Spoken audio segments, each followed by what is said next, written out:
aproximadas. Hoje, dia 12, eu estou gravando, vai sair no decorrer da semana. Teve um acontecimento assim, muito chocante, que faz a gente ficar preocupado com o andamento da humanidade, né? Tem um escritor que se chama Salman Rushdie. A pronúncia eu não tenho condição de ter certeza, porque ele é um sujeito indo-britânico. Ele tem ou anglo-indiano. Ele tem origens indianas, mas residência e vida no Reino Unido.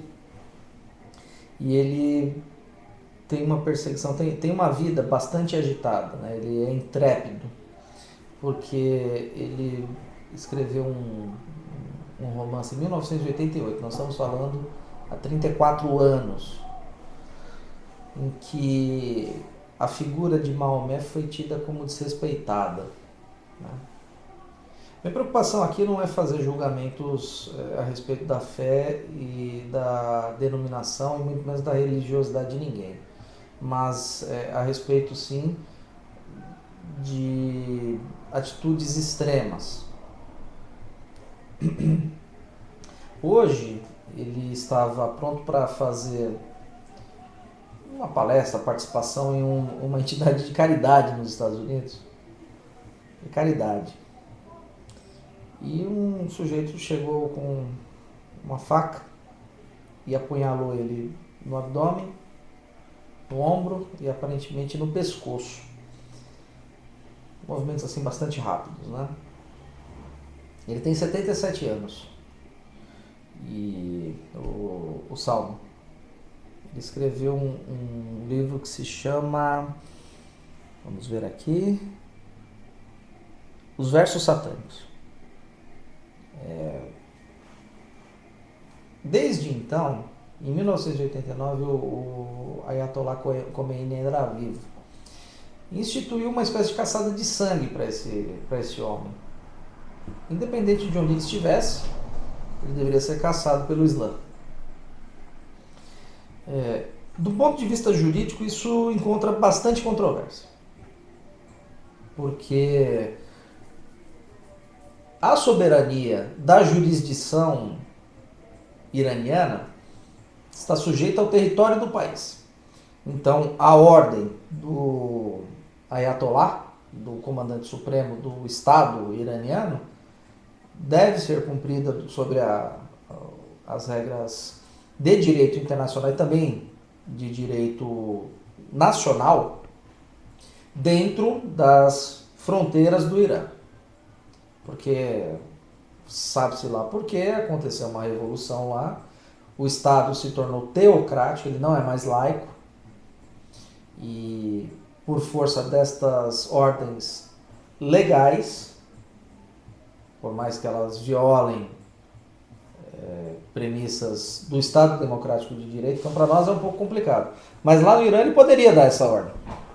O Irã é um Estado que se utiliza da pena de morte e tem uma alta hierarquização nas relações de poder. Então, o chefe dos chefes dos chefes é o Ayatollah. Ele manda mais do que o presidente da República, porque o Ayatollah é um representante de Allah, é um profeta. E sob esta organização estatal, ele teria os poderes de mandar uma pessoa ser morta sumariamente pelo desrespeito à palavra e ao Corão. Só que fora das fronteiras do Estado, a jurisdição deste Estado cessa. Então ele não tem poderes de mandar ninguém fazer nada que viole a lei do país em que se encontra a vítima desta perseguição. O que se cometeu ali foi uma tentativa de homicídio, de morticínio, que viola frontalmente as leis do país onde isso aconteceu, que é os Estados Unidos. Naturalmente, as regras do direito estadual lá, né? Aconteceu isso, vamos ver, em Nova York. Então, o estado de Nova York certamente proíbe a tentativa de morticínio de outras pessoas por divergências ideológicas, religiosas ou pessoais.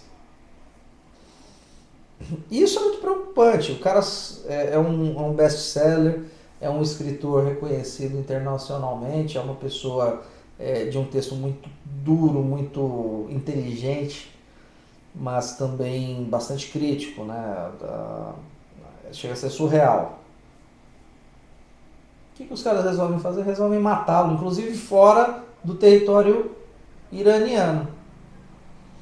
Daqui a pouco, a autorização para fazer o que quer que você quiser, o que quer que seja, contra quem quer que seja, por divergências e por incompatibilidades religiosas e daqui a pouco políticas, daqui a pouco sexuais,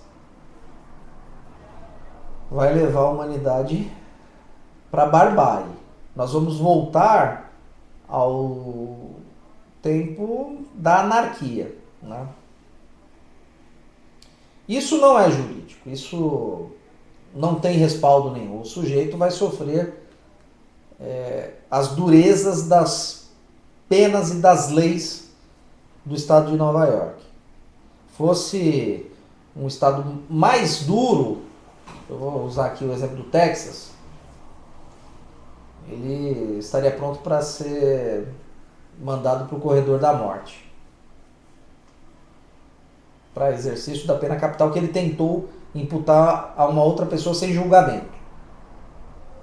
Mas a ele teria sido certamente oferecida a possibilidade de se defender, o agressor. Mas daqui a pouco, quem tiver a oportunidade de consultar, tem um escritor inglês do século XIV, não, século XVI já, chama-se Thomas Hobbes. Agora eu me peguei, o Hobbes é do século XVI ou do século XVII?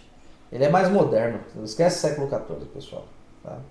O cansaço pega o produtor do conteúdo. O Hobbes falou uma palavra, uma frase que entrou para a posteridade, que diz que o homem é o lobo do homem. E ele propunha a solução de um Estado forte, que o estatuto legal desse Estado, ou seja, que a lei tirasse todos os direitos do cidadão, para que o Estado mandasse na vida do popular, para que o povo não fosse o detentor do poder, mas que sim o Estado o fosse, o governante. A gente está caminhando para um caminho desse, de o homem ser o lobo do homem, e de não haver mais a possibilidade de convivência. Não dá. A gente tem que defender os nossos princípios, mas nós temos que saber que, é lógico que isso é uma analogia com os tempos atuais do Brasil. É muito longe, hoje, 12 de agosto, é inalcançável essa realidade. Mas tudo pode mudar, né? Porque a sociedade é composta de pessoas. Os povos também. E as pessoas são difíceis às vezes. Ao mesmo tempo em que a gente vê produção maravilhosa da humanidade, a gente vê umas tragédias justamente por conta desse radicalismo do pensamento. Esse ataque foi muito chocante. O cara é uma pessoa idosa, ele tem 77 anos e foi esfaqueado a olhos nus. Porque ele escreveu um livro, ele saiu da pena para a faca. Está sob risco iminente lá de morte, já se diz que pelo menos um dos olhos dele ele perdeu. E perde a humanidade, perde a cultura, perde a produção de conteúdo e ganha a barbárie. Daqui a pouco cada um vai fazer isso. o mais forte vai se sobrepor pela vontade, não pela razão. Onde isso vai parar? O direito é a solução. Por isso que qualquer conversa, qualquer alegação fora do direito precisa ser combatida. E quando nós tivermos o reconhecimento sempre indiscutível das instituições jurídicas e permanentes no Estado Democrático de Direito, as coisas tendem a ser mais maneiras, mais calmas.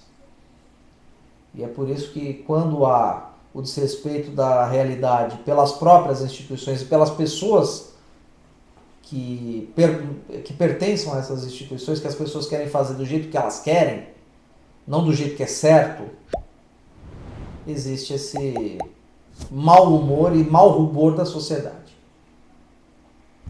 Nós não permitiremos. Um grande beijo. Até a próxima.